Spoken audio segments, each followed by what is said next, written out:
Hello student, NEET के previous year question paper की series के अंदर आज हम जिस टॉपिक की बात कर रहे हैं उसका नाम है प्रॉपर्टीज ऑफ मैटर। इसके अंदर हम elasticity, fluid mechanics, viscosity and surface tension के बारे में डिस्कशन करेंगे।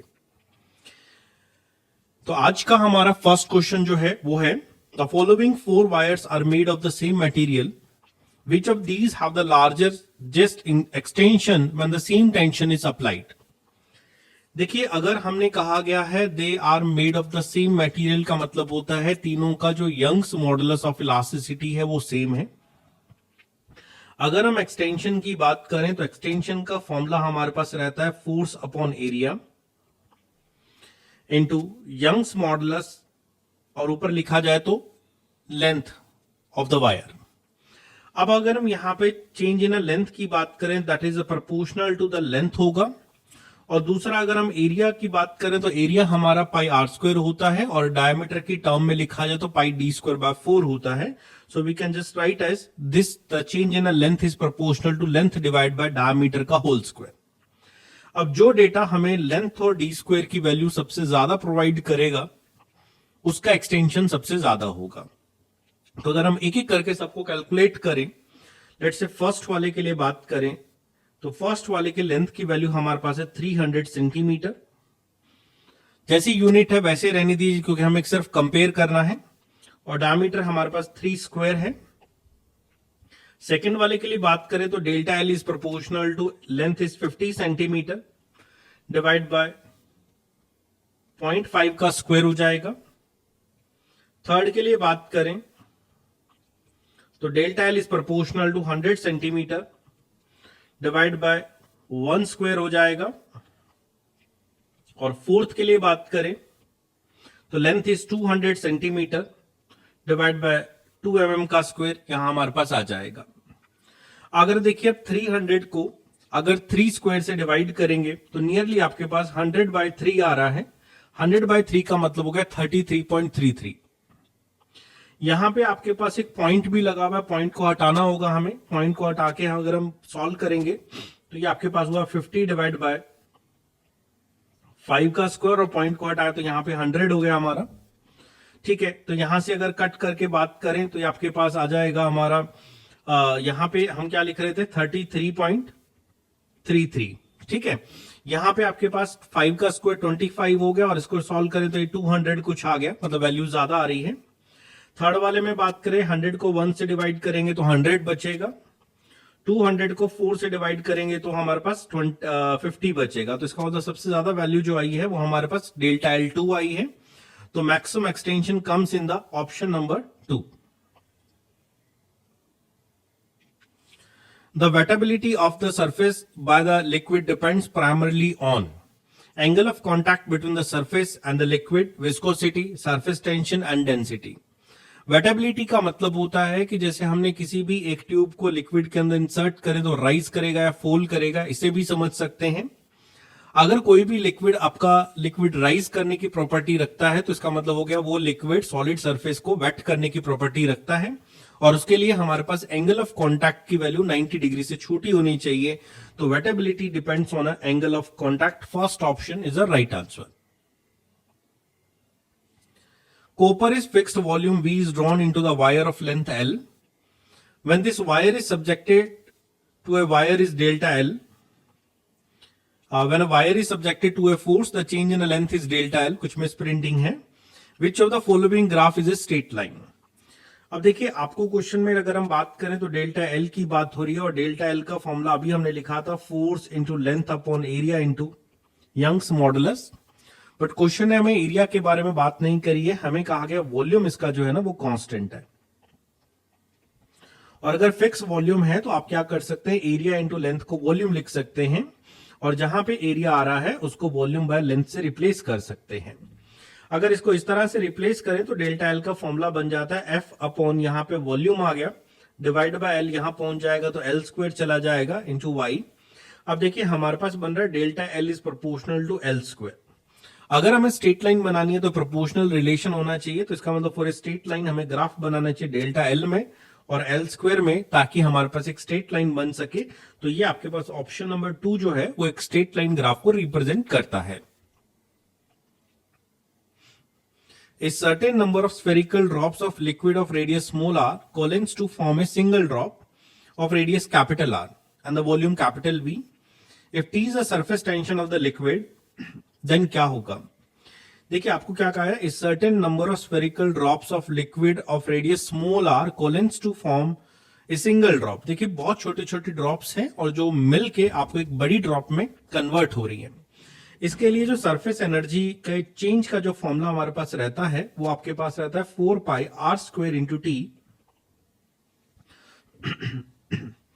n raise to power 1/3 -1। ये हमारा फॉर्मूला होता है।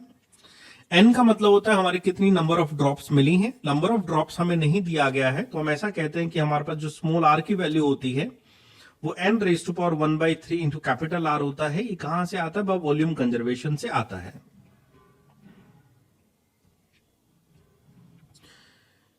यहां पे हमने थोड़ा सा पार्ट ये चेंज कर दिया, गलत लिख दिया। यहां पे हमारा कैपिटल R आएगा और यहां हमारा स्मॉल r आएगा। तो this is comes from the volume conservation. तो अगर ये वॉल्यूम कंजर्वेशन से ये वाला पार्ट आने वाला है तो हम क्या करते हैं, जो हमारे पास 4 pi R square into T है वो एज इट इज रहते हैं।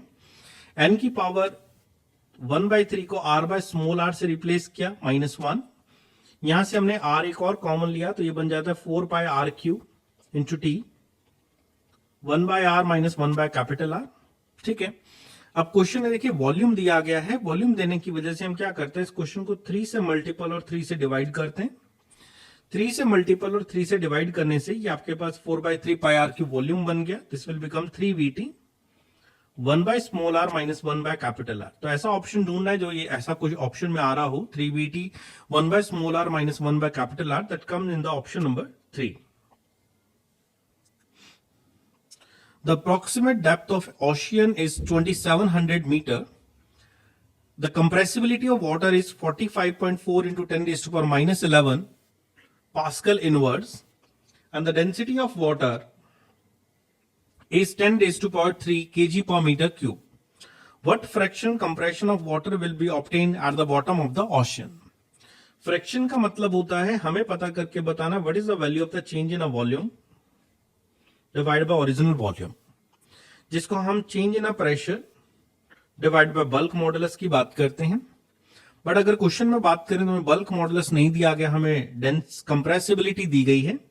तो बल्क मॉडुलस का रिवर्स कंप्रेसिबिलिटी होता है। तो compressibility into change in a pressure will give you the fraction of change in a volume.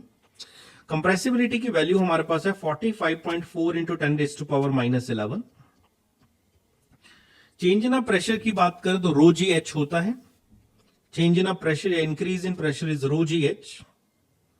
रो की वैल्यू क्वेश्चन ने कहा 10 रेज़ टू पावर 3 लीजिए। जी की वैल्यू एक बार 10 ले लेते हैं और एच की वैल्यू अगर हम बात करें तो एच की वैल्यू हमें दी गई है 2700 मीटर। अब ये जो पार्ट आपके पास है इसका जब हम मल्टीप्लीकेशन करेंगे तब जाके हमारा आंसर आएगा। 45.4 को अगर हम 2700 से मल्टीपल करते हैं तो ये हमारे पास नियरली आता है 122,580 इंटू 10 रेज़ टू पावर देखा जाए तो ये आपके पास है -11 एंड -4 ले तो -7 हो गया। अब क्वेश्चन है हमें 1.2 की ऐसी टर्म में दिया गया है, तो इसे अगर हमने 1.2 लिखना है तो हमें 10 की पावर बढ़ानी पड़ेगी। 1 2 3 4 एंड 5 बढ़ा दें तो ये आपके पास आता है 10 रेज़ टू पावर -2। तो 1.2 into 10 raise to power -2 is the right answer. A wind with a speed of 40 meter per second blows parallel to the roof of a house. The area of the roof is 250 meters square. Assuming that the pressure inside the house is atmospheric pressure and the force exerted by the wind on the roof and the direction of the force will be. देखिए हमारी Bernoulli theorem हमें ये कहते हैं कि pressure plus half rho V square plus rho G H का जो सम होता है वो कांस्टेंट होता है। और अगर किसी रूफ की बात करी जाती है, रूफ का मतलब होता है कि उसकी थिकनेस को हम अज्यूम नहीं करेंगे, मतलब हम ये समझेंगे एच कांस्टेंट है। तो हमारे पास बना P plus half rho V square is equals to constant. तो अगर दो प्रेशर्स की बात हो रही है अंदर और बाहर, इस तरह से वेलोसिटीज की बात हो रही है, तो इसको इस तरह से लिखा जाता है P1 plus half rho V1 square is equals to P2 plus half rho V2 square. So we can just write as P1 minus P2 is equals to half rho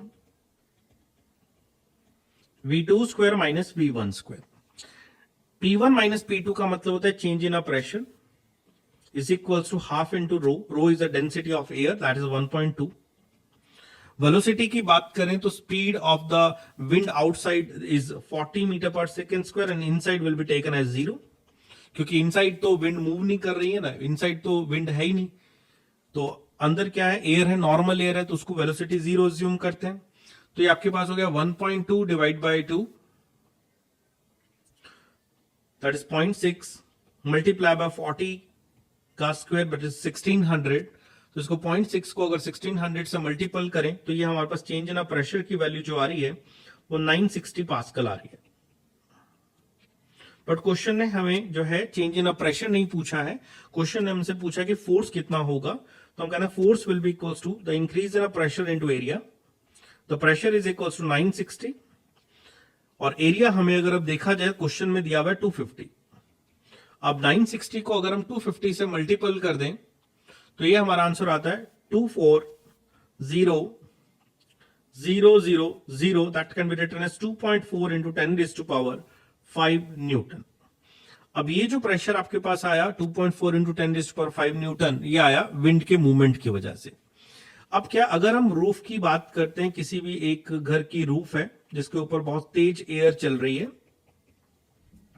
तो अगर यहां पे बहुत तेज एयर है, विंड स्पीड बहुत ज्यादा है, तो बर्नौली थ्योरम के हिसाब से प्रेशर और वेलोसिटी काइनेटिक एनर्जी का सम कांस्टेंट होना चाहिए.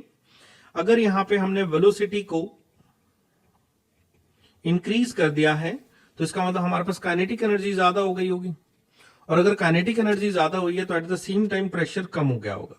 तो बाहर प्रेशर कम है और अंदर प्रेशर ज्यादा होने की वजह से जो नेट प्रेशर आएगा वो नीचे से ऊपर की तरफ आएगा. तो इसका मतलब इसको जो फोर्स मिलेगा that will be in the upward direction. तो force will be in the up direction.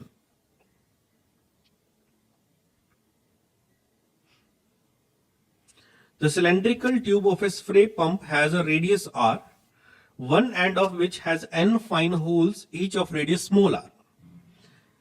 If the speed of the cylinder liquid in the tube is v, the speed of the ejection of the liquid through the holes is. Question ये कहना चाहता है कि आपने एक cylindrical tube ऐसा बनाई, इस सिलेंड्रिकल ट्यूब के अंदर जहां से लिक्विड इनलेट करता है वहां पे हमारी जो रेडियस है वो कैपिटल आर है, और जहां पे आउटलेट करता है तो वहां पे इस तरह से कुछ एन होल्स हैं जिनकी रेडियस स्मॉल आर है. तो हम ऐसा कहते हैं इक्वेशन ऑफ कंटिन्यूटी के हिसाब से inlet water per second will be equal to outlet water per second. तो बाय इक्वेशन ऑफ कंटिन्यूटी बात करें, by equation of continuity we can simply write as a1 v1 is equals to a2 v2. देखिए जहां से inlet हुआ वहां का area हुआ पाई आर स्क्वायर और वेलोसिटी हमें v दी गई है, और जहां से आउटलेट हुआ वहां का एरिया हुआ n times of pi R square और उसकी वेलोसिटी हमें कैलकुलेट करनी है. तो उसकी वेलोसिटी अगर हम कैलकुलेट करें तो दोनों तरफ पाई से पाई कैंसिल हो जाएगा और आंसर बनेगा R square upon n r square into v, so which come in the option number 3.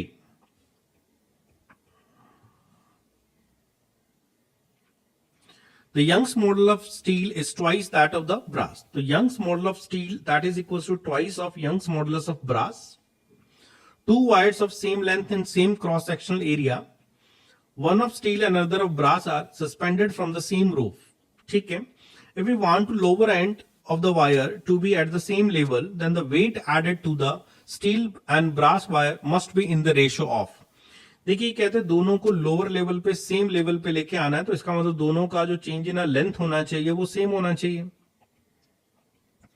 और चेंज इन लेंथ की बात करें तो हम ये कह सकते हैं इसका फॉर्मूला हो गया फोर्स पहले वाले का, लेंथ पहले वाले की, एरिया फर्स्ट वाले का, और Young's modulus of the first वाले का. तो फर्स्ट वाले को हम स्टील कहते हैं. ऐसे दोनों का फोर्स अगर हम बात करें तो F2 हो गया, इधर L2 हो गया, डिवाइड बाय ये आपके पास एरिया हो गया और यंग्स मॉडुलस ब्रास हो गया। ठीक है, दोनों क्वेश्चन में कहा गया कि दोनों की लेंथ सेम है, दोनों का एरिया सेम है, तो इसका मतलब हमें सिर्फ और सिर्फ फोर्स की बात करी गई है। तो F1 एंड F2 का अगर हम रेशियो कैलकुलेट करें, क्योंकि L1 और L2 तो इक्वल हो गए, ये कैंसिल आउट हो जाएंगे, A1 और A2 इक्वल हो गए, कैंसिल आउट हो जाएंगे, तो सिर्फ बचेगा force and Young's modulus. So we can write as the Young's modulus of steel of Young's modulus of brass का जो रेशियो होगा वो हमारा आंसर होगा। और ऊपर वाली इक्वेशन से अगर हम इस रेशियो की बात करें तो Young's modulus of steel of Young's modulus of brass का रेशियो आ रहा है आपके पास 2/1, so answer is 2/1, which come in the option number 3. Water rises to height h in a capillary tube. If the length of capillary tube is above the surface, water is made less than small h, then देखिए question ये कहना चाहता है कि आपके पास एक capillary tube है और इस कैपिलरी ट्यूब के अंदर ये समझिए ये हमारे पास एक कैपिलरी ट्यूब है, इसको हमने किसी एक वाटर कंटेनर के अंदर डिप किया और वाटर कंटेनर में डिप करने के बाद इसमें जो वाटर का जो लेवल है वो कहते हैं कि एच राइज हो गया। ये हमारा वाटर लेवल पहले है और उसके बाद ये वाटर लेवल मान लो एच राइज हो गया, यहां तक राइज कर दिया हमने। ठीक है, अभी कहते हैं length of capillary tube over the surface water is made less than H, मतलब यहां से इसको मान लो कट कर दें, तो कट कर दें तो इतना वाटर बचेगा। अब इस वाटर का क्या होगा, तो आंसर होता है देखिए अगर हमारे पास इनसफिशिएंट लेंथ की वाटर ट्यूब होती है, कैपिलरी ट्यूब होती है, तो जो भी एक्सेस ऊपर बचा हुआ लिक्विड होता है वो ओवरफ्लो नहीं करता, वो उसके टॉप पॉइंट पे जाके कलेक्ट हो जाता है और कुछ इस तरह से एक इस तरह समझे ऐसा एक डायग्राम बना लेता है, तो इस तरह से एक सरफेस बन जाती है। तो आंसर है water does not rise at all, गलत हो गया। Water rises up to the tip of capillary tube and then start overflowing, गलत हो गया। Water rises up to the top of capillary tube and stay there without overflowing, सही हो गया। तो ऑप्शन नंबर जो आपके पास 3 है वो सही है। ठीक है, the heart of a man pumps 5 liters of blood through the arteries per minute at a pressure of 150 mm of mercury. If the density of a mercury is 13.6 into 10 raised to power 3 kg per meter cube and the value of G is, the power of the heart will be. देखिए question ने आपसे पूछा है power कितनी होगी। Power का मतलब होता है एक तरह से आप कह सकते हैं वर्क डिवाइड बाय टाइम, इसको हम पावर कह सकते हैं। अब प्रेशर की टर्म जहां पे भी आपके पास आ जाती है और प्रेशर की टर्म में जब भी वर्क निकला है तो हमने कहते हैं pressure into volume is taken as a work, तो pressure into volume is a work divide by time, that will give you the power. अब प्रेशर हमें कहा गया that is 150 mm of the mercury, 150 mm of mercury को हमने रोज ही H लेना होगा जिसमें एच की वैल्यू 150 mm है, वॉल्यूम की वैल्यू हमें 5 लीटर दी गई है और टाइम की वैल्यू हमें 1 मिनट दी गई है। तो देखिए रो की वैल्यू आपके पास है 13.6 इंटू 10 रेज़्ड टू पावर 3, जी की वैल्यू 10 ली, एच की वैल्यू 150 mm होने की वजह से इसको 10 रेज़्ड टू पावर -3 से और मल्टीपल किया। अब आता है वॉल्यूम की बात करें तो वॉल्यूम क्वेश्चन ने कहा है 5 लीटर लेने को, तो अगर हम 5 लीटर वॉल्यूम लेंगे तो ये आपके पास हो गया 5 into 10 raised to power -3। 5 litre का मतलब होता है 5000 सेंटीमीटर क्यूब, जिसको मीटर क्यूब में कन्वर्ट करने के लिए आपको 10 रेज़्ड टू पावर -3 का मल्टीपल करना होता है और टाइम हमारे पास है 1 मिनट का मतलब 60 सेकेंड्स। अब इस सारे को अगर हम सॉल्व करेंगे मल्टीप्लिकेशन एंड डिवाइड करके तो आपके पास जो है इसका आंसर निकल के आएगा। तो मैंने 13.6 इंटू 150 इंटू 5 डिवाइड बाय हमने 60 किया इसको, तो ये हमारा 1.70 और जीरो इनका भी आपसे मल्टीपल होगा तो कुछ आंसर आपके पास आएगा 1.70। This is the answer. Two non-mixing liquids of density rho and n rho are put in a container. The height of each liquid is h. तो ऐसे समझें कि ये आपके पास ना एक कंटेनर है और इस कंटेनर के अंदर हमने दो अलग अलग लिक्विड को फिल किया है और इन दोनों लिक्विड की जो हाइट क्वेश्चन ने मेंशन करी है वो h है। तो ऐसे समझें ये दो कंटेनर हैं और एक कंटेनर है, इसमें दो लिक्विड्स हैं और इस लिक्विड के अंदर हर लिक्विड की हाइट जो है ना वो h दी गई है। are put in a container. The height of each liquid is h. A solid cylinder of length L and density D is put in this container. The container float with its axial vertical and the length PL in the denser liquid. देखिए आपके पास जो liquid है उनकी density एक की रो दी गई है और एक की एन रो दी गई है. एन रो को नीचे हमने इसलिए लिखा क्योंकि क्वेश्चन में मेंशन किया एन की वैल्यू एक से ज्यादा है, और अगर एन की वैल्यू एक से ज्यादा है तो इसका मतलब ये डेंसर हो गया. इसके अंदर एक सॉलिड सिलेंडर कुछ इस तरह से फ्लोट कर रहा है कि इसका एक्सिस वर्टिकल रहता है. इस तरह से इसका वर्टिकल एक्सिस रहता है. इसका कुछ पार्ट जो है वो अपर लिक्विड में फ्लोट करता है, कुछ पार्ट लोअर लिक्विड में फ्लोट करता है. टोटल लेंथ क्वेश्चन ने मेंशन करी है इस सिलेंडर की एल है, जिसमें इस एल लेंथ में से P times of L length lower liquid में फ्लोट करता है और रिमेनिंग जो बच गया है वो अपर लिक्विड में फ्लोट करता है. अब आपको ये पूछा गया what is the density of the cylinder. तो लेट सपोज करो इसकी डेंसिटी D है, तो हमें पता करके बताना है कि इस सिलेंडर की डेंसिटी D जो है वो कितनी आएगी.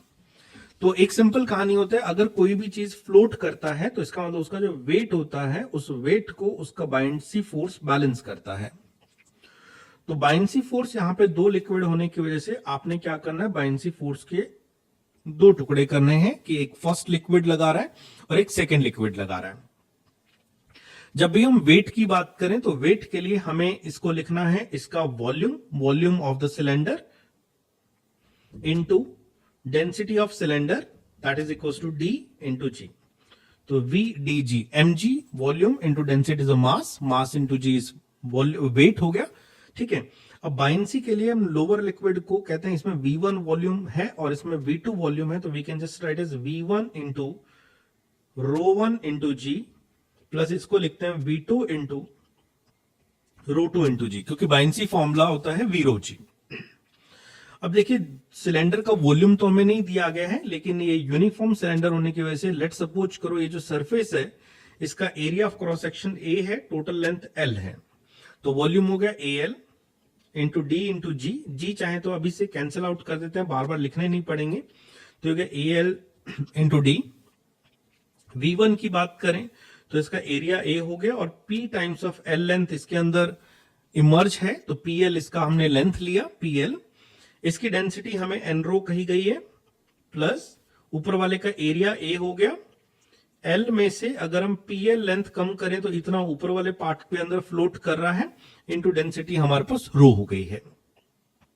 इस पार्ट में फिर से अगर हम चाहें तो इसमें A कैंसिल आउट कर सकते हैं, हम चाहें तो इसमें L भी कैंसिल आउट कर सकते हैं, तो इधर बचेगा D हमारे पास इक्वल्स टू यहां बचा PN इंटू रो प्लस यहां पे देखिए A कैंसिल आउट हो चुका है, L भी कैंसिल आउट होगा, तो कॉमन बचा 1 माइनस P इंटू रो. तो ये हमारा आंसर वैसे तो आ चुका है, लेकिन क्वेश्चन ने इस फॉर्म में हमें आंसर नहीं दिया है, और इस फॉर्म में आंसर नहीं दिया गया तो उस फॉर्म से मैच कराने के लिए पहले हम क्या करते हैं, रो कॉमन लेते हैं, क्योंकि आंसर में सब में रो बाहर लिया हुआ है. यहां पे आपके पास बचता है P इंटू एन, फिर यहां बचता है 1 और यहां बचता है माइनस ऑफ P. अब ऑप्शन में चेक करें तो पहले आता है 1 2 2 1, तो 1 2 2 1 का मतलब होता है 1 को सेपरेट करना है, तो हम क्या करते हैं इस ब्रैकेट में से 1 को सेपरेट करते हैं फिर प्लस लगाते हैं.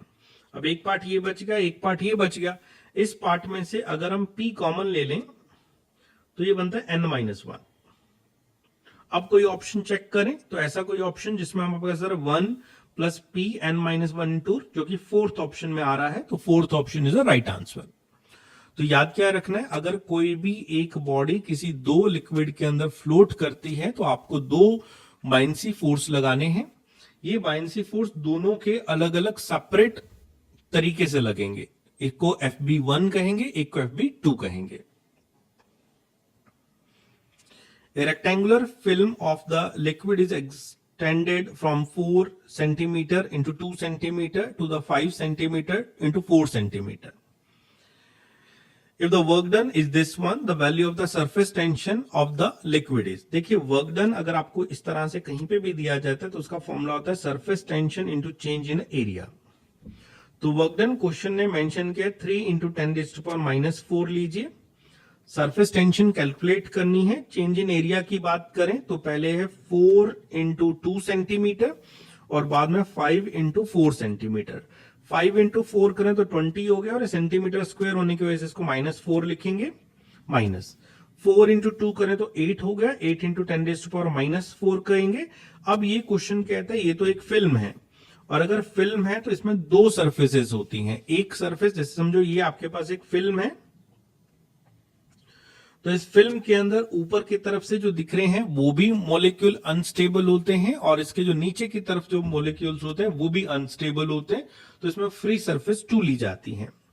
तो आपके पास हुआ 3 इंटू 10⁻⁻4 इक्वल्स टू टी।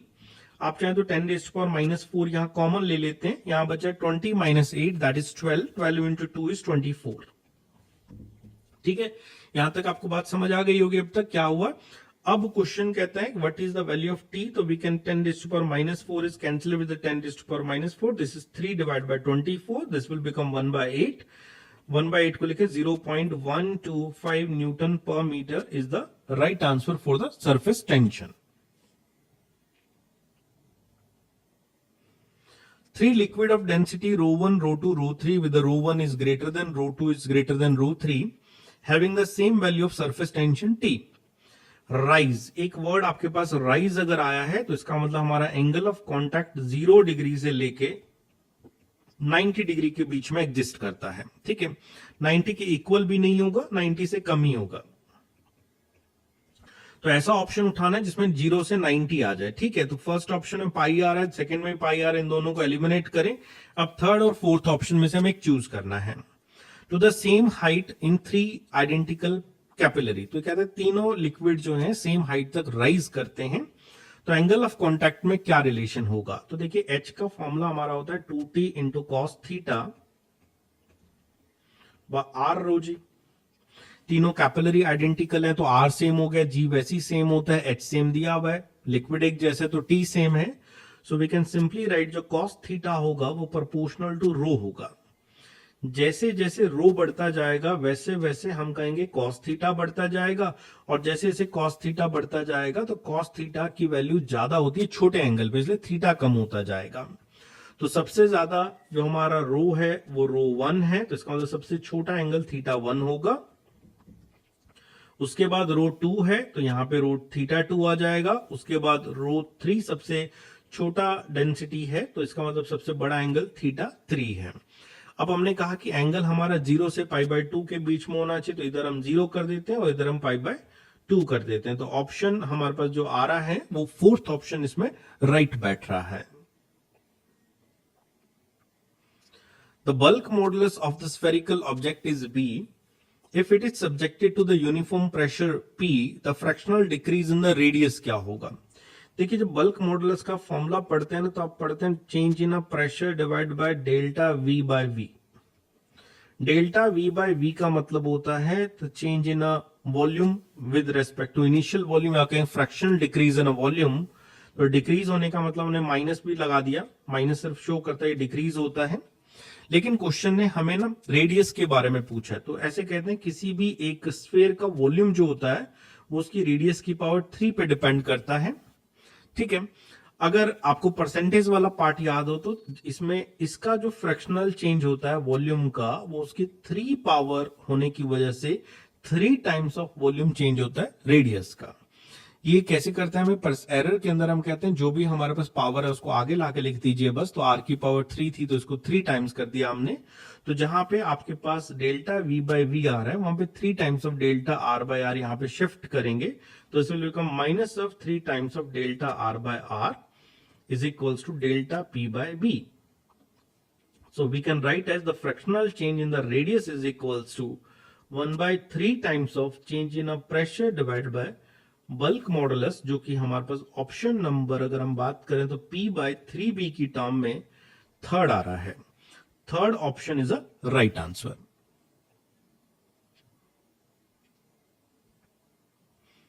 हाँ जी, एक क्वेश्चन दिया है एक यूट्यूब का। A U-tube with the both ends open to the atmosphere is partially filled with the water and oil. Oil which is immiscible with the water is poured into one side until it stands at a distance of 10 mm above the water level. of the other side. Meanwhile, the water rises by 65 mm from its original level. The density of the oil is. तो थोड़ा सा इसमें थोड़ा सा correction है, यहां पे ये कुछ नहीं है, यहां पे ये कुछ नहीं है. क्वेश्चन ने सिंपली कहा है a UT with the both ends open atmospheric pressure partially filled with water which is immiscible with the water is poured into one side until it stand at 10 mm above the water level. तो water level का अगर हम बात करें तो ये हमारा water level है और इससे ये 10 mm ऊपर है, थोड़ा लिटिल बिट अबव है. Meanwhile the water rises by 65 mm from its original level. ठीक है. The density of the oil क्या होगा. ठीक है जी, हमारा एक डायग्राम है, इस डायग्राम में हमें बताना what is the density of oil क्या होगा. तो इस तरह के क्वेश्चन को सॉल्व करने के लिए हमें कोई एक ऐसा रेफरेंस लेवल लेना होता है जिसके दोनों साइड नीचे की तरफ लिक्विड जो है ना वो सेम होना चाहिए. तो हम क्या करते हैं, हम लेवल बी सी की बात करते हैं. बी और सी सेम हॉरिजॉन्टल लेवल होने की वजह से pressure at B should be equals to pressure at C होता है. अब प्रेशर अगर एट बी लिखेंगे तो हमें यहां से स्टार्ट करना पड़ेगा. तो पहले हम कहते हैं सबसे ऊपर एटमॉस्फेरिक है, फिर हम इसमें नीचे की तरफ आएंगे और नीचे की तरफ अगर हम आए तो 65 प्लस 65 प्लस 10 हमें लेना पड़ेगा. टोटल हमारे पास हो जाएगा 140 density of oil into g is equals to. अब हम सी पॉइंट पे आएंगे तो सी पॉइंट पे सबसे ऊपर हम लिखेंगे एटमॉस्फेरिक प्लस दोनों तरफ लिखा जाए तो 130 हो गया into density of water into G हो गया हमारा. ठीक है, फिर से देखिए क्या क्या हमने जब इस पॉइंट पे इस लेवल पे प्रेशर लिखना है तो सबसे पहले हमने यहां का प्रेशर लिखना है जो एटमॉस्फेरिक है. उसके बाद इस हाइट में इतना नीचे आना है तो कि वो की दोनों तरफ देखा जाए तो 165 प्लस 65 प्लस 10 हो गया, that is equal to 140 into density of oil G. और उसके बाद हमने सी पॉइंट पे लिखना है तो उसके लिए हमें इतनी लेवल की बात करनी है जो कि 65 प्लस 65 कर दें तो ये हमारा 130 हो गया. अब रो नोट से रो नोट कैंसिल हो गया, उसके बाद जी से जी कैंसिल किया जा सकता है. 140 into density of oil that should be equal to 130 into density of water. So density of oil will be equals to 130 divided by 140 into density of water is 1000. अब 13 को अगर हम 14 से डिवाइड कर दें तो हमें आंसर मिलता है 928. तो the answer is 928 kg per meter cube. This is the density of this oil. A small sphere of radius small r falls from rest in a viscous liquid. As a result, heat is produced due to the viscous force. The rate of production of heat का मतलब होता है heat per second. Heat per second. तो इसका मतलब heat एक energy है, उसको अगर हम पर सेकेंड कर दिया जाए तो एक तरह से वो पावर में कन्वर्ट हो गई.